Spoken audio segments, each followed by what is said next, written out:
Hey, what's up, everyone? Today we're diving into the study habits of one of history's most disciplined figures, Mahatma Gandhi. If you've ever struggled with focus or staying disciplined, Gandhi's methods might just be what you need. All right, let's get started. Gandhi was a master of self-discipline and focus, and one of his core principles was simplicity. He believed in living a simple life, free from unnecessary distractions. Think about it. How often do we get sidetracked by our phones, social media, or even just clutter around our workspace?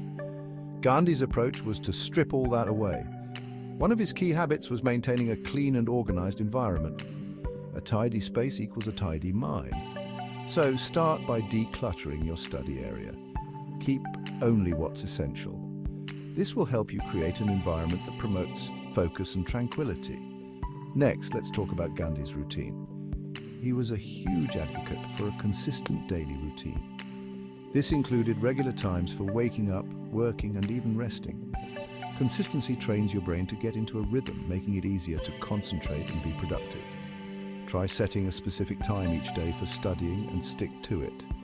Over time, your brain will adapt and you'll find it easier to focus during these periods. Gandhi also emphasized the importance of self-care. He believed that a healthy body supports a healthy mind. Regular exercise, a balanced diet, and sufficient sleep were non-negotiables for him. So make sure you're taking care of yourself.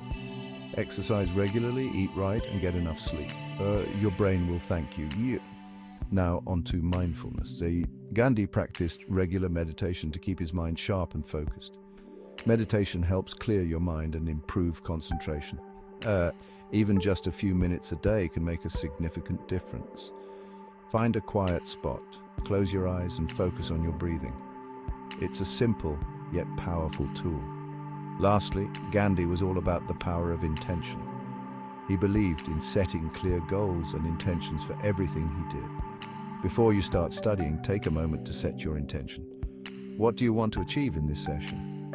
Setting clear goals gives your study time, purpose, and direction. So there you have it. By adopting Gandhi's habits of simplicity, routine, self-care, mindfulness, and intention, you can boost your focus and discipline. Give these tips a try and see how they work for you. And thanks for watching and good luck with your studies. Don't forget to like, comment, and subscribe for more tips. See you next time.